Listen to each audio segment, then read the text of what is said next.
శ్రీహ ఓం స్వస్తి శ్రీ గణేశాయ నమః.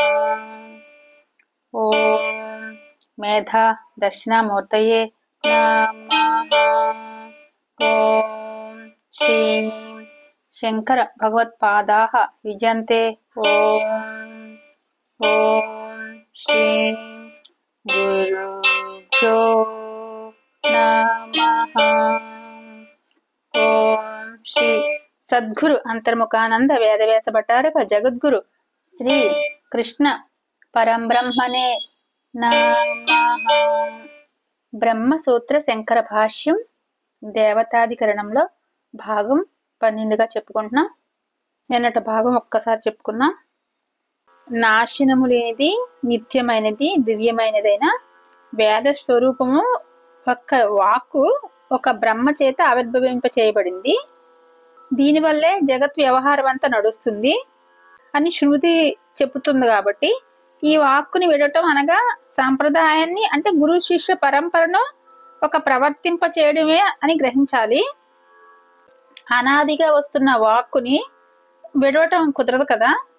మహేశ్వరుడు ప్రాణుల ఒక నామరూపాలన్నీ కూడా ఒక కర్మల ప్రవృత్తిని బట్టి సృష్టి ఆదిలో వేద శబ్దాల ద్వారానే చేశాడని, ఆ పరమేశ్వరుడు సృష్టి ప్రారంభంలో అందరి పేర్లను వేరువేరు కర్మలను వేరువేరు కట్టుబాట్లుగా వేద శబ్దాల సహాయంతో చేశాడని శృతులు చెప్తున్నాయి కదా. ఇక్కడ విషయం ఏంటంటే, చేయదలిచిన పని చేసేవాడు దాన్ని చెప్పే శబ్దాన్ని ముందుగా స్మరించి ఆ తర్వాత ఆ పని చేస్తాడనేది మనందరికీ ఒక ప్రత్యక్షమే. అది అట్లే కూడా సృష్టికి పూర్వం కూడా ప్రజాపతికి కూడా వైదిక శబ్దాలు మనసులో ఆవిర్భవించాయని, తర్వాతే వాటికి సంబంధించిన అర్థాలు అంటే విషయాలను సృష్టించాడని తెలుస్తుంది కదా. అందుచేతే భూ అన్నాడు, అలాని భూమిని సృష్టించాడు ఇత్యాది శృతులు మనసులో ఆవిర్భవించిన తర్వాతే ఈ భూరాది శబ్దాల వల్లనే భూరాది లోకాలన్నీ సృష్టించబడ్డాయని చూపుతున్నాయి కదా అని చెప్పి ఇప్పుడు 12వ భాగంగా చెప్పుకుంటున్నాం. కిమాత్మకమితి, ఏ రకమైన శబ్దాన్ని అంగీకరించి ఈ శబ్ద ప్రభవత్వం చెప్పబడుతున్నది? జగత్తుకు కారణమని మీరంటున్న శబ్దం యొక్క స్వరూపం ఏమిటి? స్ఫోట రూపమైన శబ్దము అని వైయాకరణుడు అంటున్నాడు. వర్ణాలే శబ్దమని పక్షంలో వర్ణాలు పుట్టి వెంటనే నశిస్తుంటాయి కాబట్టి నిత్యమైన శబ్దాల వల్ల దేవాదులు పుట్టారని చెప్పటం యుక్తం కాదు. ప్రతి ఉచ్చారణలోనూ ప్రతి ఒక్కరి ఉచ్చారణలోనూ వేరువేరుగా కనబడుతున్నాయి కాబట్టి వర్ణాలు పుట్టి నశిస్తుంటాయి అని అంగీకరించాలి. అది యుక్తమే కదా. మనిషి కనబడకపోయినా ఈ చదువుచున్నది దేవదత్తుడు ఇత్యాది రీతిలో అధ్యయన ధ్వని వినటం చేతనే ఆ విశిష్ట వ్యక్తిని గూర్చి నిర్ధారణ చేయడం జరుగుతున్నది. వర్ణ విషయకమైన ఈ అన్య ధాత్వ జ్ఞానం దేవదత్తుడు ఉచ్చరించిన వర్ణాలు వేరు, యజ్ఞదత్తుడు ఉచ్చరించినవి వేరు అనే జ్ఞానం భ్రాంతి కాదు, బాధకమైన విజ్ఞానం. మనం మొదట అనుకునేది యథార్థం కాదు అనే జ్ఞానం బాధక జ్ఞానం. ఏదీ లేదు కదా. మరొక విషయం ఏమనగా వర్ణాల వల్ల అర్థజ్ఞానం కలగటం యుక్తం కాదు. అవా పదంలోని ఒక్కొక్క వర్ణం అర్థాన్ని బోధిస్తుందా అని కలిసి బోధిస్తాయా అని ప్రశ్నించి మొదటి పక్షం కుదరదని చెబుతున్నాడు. నహీతిహి, ఒక్కొక్క వర్ణం బోధిస్తుంది అని అంటే వ్యభిచార దోషం కలుగుతుంది. అనగా ఒక్కొక్క వర్ణం వల్ల అర్థ ప్రతీతి కనబడటం లేదు. అలా కనబడితే మిగిలిన వర్ణాలు వ్యర్థమైపోతాయి అని అర్థం. వర్ణ సముదాయం అర్థాన్ని బోధిస్తుంది అని చెప్పటం కూడా కుదరదు. ఎందువల్లంటే వర్ణాలన్నీ ఒక క్రమంలో ఉండటం వల్ల వర్ణ సముదాయ జ్ఞానం కలగదు. అనగా వర్ణాలని ఒక వరుసలో ఉంటాయి. రెండో వర్ణం ఉచ్చరించే సమయానికి మొదటి వర్ణం నశిస్తుంది. ఇట్లే తరువాతి వర్ణాల విషయంలో కూడా చివరి వర్ణం ఉచ్చరించేసరికి మొదటి వర్ణాలు ఏవి ఉండవు. అలాంటప్పుడు వర్ణ సముదాయ జ్ఞానం ఎలా కలుగుతుందని భావం. ప్రశ్న: పూర్వ వర్ణాలు ఉత్తరోత్తర వర్ణాలను ఉచ్చరించేటప్పటికి నశించిపోయినా ముందుగా ఉచ్చరించిన ఆ పూర్వ వర్ణాల జ్ఞానం వల్ల కలిగిన సంస్కారంతో కూడిన చివరి వర్ణం అర్ధ జ్ఞానాన్ని కలిగిస్తుందని అంటే ఇక్కడ వివరణ: ఒక వస్తువును చూడగానే లేదా వినగానే దాని జ్ఞానం కలుగుతుంది. తరువాత కొంతకాలం పాటు ఆ జ్ఞానం ఏర్పడిన సంస్కారం మనసులో ఉండిపోతుంది. దీనికి వాసన అని మరొక పేరు. ఆ వాసనల వల్ల ఆ చూచిన దాని లేదా వినిన దాని స్మృతి కలుగుతుంది. ప్రకృతంలో చివరి వర్ణం దగ్గరికి వచ్చేసరికి మొదటి వర్ణాలన్నీ నశించినా వాటి సంస్కారం మనసులో ఉండిపోతుంది. ఆ సంస్కారాలతో కూడిన అంతిమ వర్ణ జ్ఞానం అర్థబోధ కలిగిస్తుంది అని భావం. సమాధానం: అది యుక్తం కాదు. ఒక శబ్దం ఒక అర్థాన్ని బోధించాలంటే ఆ శబ్దానికి అర్థానికి సంబంధం ఉన్నట్లు ముందు తెలియాలి. ఆ విధంగా అర్థంతో సంబంధం ఉందని తెలిసిన శబ్దం తెలిస్తేనే అది ధూమాదికం వలె అర్థాన్ని గ్రహింపచేస్తుంది. అనగా ధూమానికి అగ్నితో నీతమైన సంబంధం ఉందని తెలిసిన వానికి ఎక్కడనైనా ధూమ జ్ఞానం కలగగానే అగ్ని జ్ఞానం కలుగుతుంది. ధూమ జ్ఞానం లేకపోతే అగ్ని జ్ఞానం కలగదు. అట్లే శబ్దం యొక్క జ్ఞానం కలిగితేనే అర్థ జ్ఞానం కలుగుతుంది అని భావం.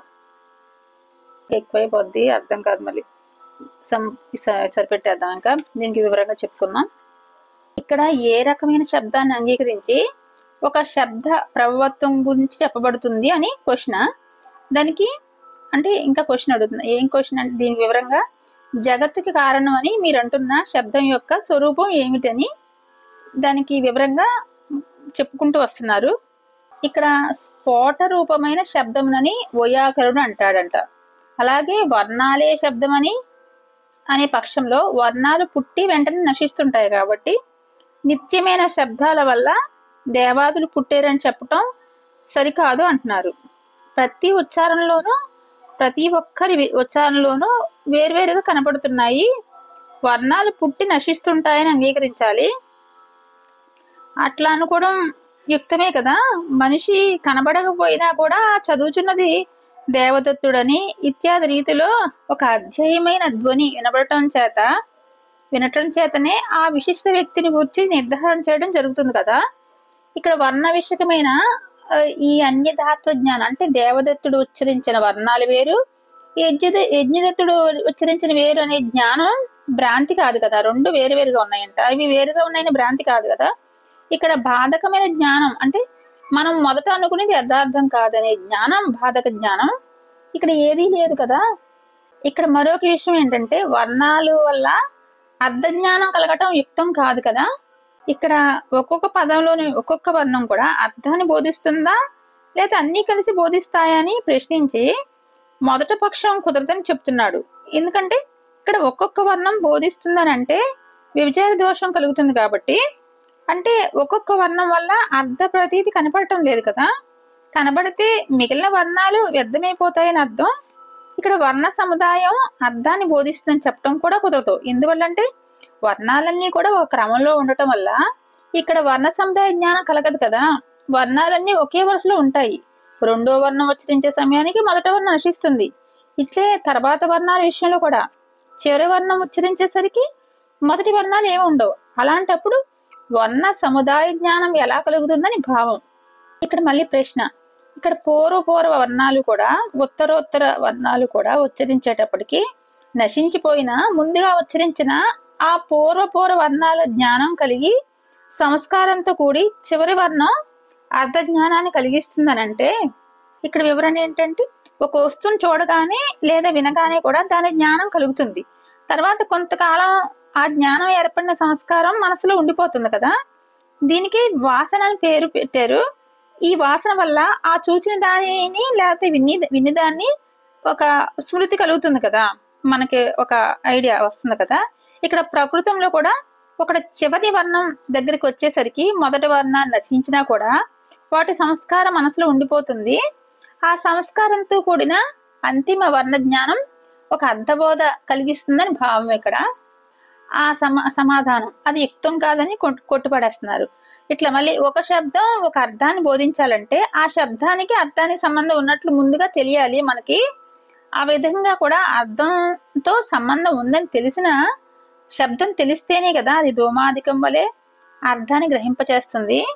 ధూమానికి అగ్నితో ఒక నియమితమైన సంబంధం ఉందని తెలిసిన వానికి ఎక్కడైనా కానీ ధూమ జ్ఞానం కలగగానే ఒక అగ్ని జ్ఞానం కలుగుతుంది కదా, అది ధూమం అని. ధూమ జ్ఞానం అనేది లేకపోతే అగ్ని జ్ఞానం కలగదు కదా. అట్లే కూడా శబ్దం యొక్క జ్ఞానం కలిగితేనే అర్థ జ్ఞానం కలుగుతుంది. ఆ శబ్దం ఏంటి అని తెలిస్తేనే కదా మనకి దానికి అర్థమయ్యి ఒక జ్ఞానం కలుగుతుందని భావం ఇక్కడ. ఇంకా దీని గురించి చాలా ఉంది వివరణ, రేపు చెప్పుకుందాం. ఇట్లా మన శంకర భగవత్పాదులు విడమరిచి వివరంగా మన బ్రహ్మజ్ఞానాన్ని వేరే వాళ్ళు అన్నాయన్ని ఖండించుతూ ఎట్లా కరెక్టో అట్లా చెప్పుకుంటూ వెళ్తారు. చాలా వివరంగా వింటేనే అర్థమవుతుంది. ఇది బ్రహ్మజ్ఞానం కదా, ఇది ఊరికే రాదు కదా. మరి లోకంలో కూడా ఏదైనా పని చేయాలంటే ఇది అర్థం కావట్లేదు ఏంటో, ఇదేదో బ్రహ్మజ్ఞానం ఏంటి అంటారు కదా. అంటే బ్రహ్మజ్ఞానం తెలుసుకోవడం ఎంతో విడమర్చి వింటేనే అర్థమవుద్ది. ఓం శ్రీ గురుభ్యో నమః. సర్వం శ్రీకృష్ణార్పణమస్తు. దేవతాధికరణంలో 12 భాగంగా చెప్పుకున్నది సంపూర్ణం.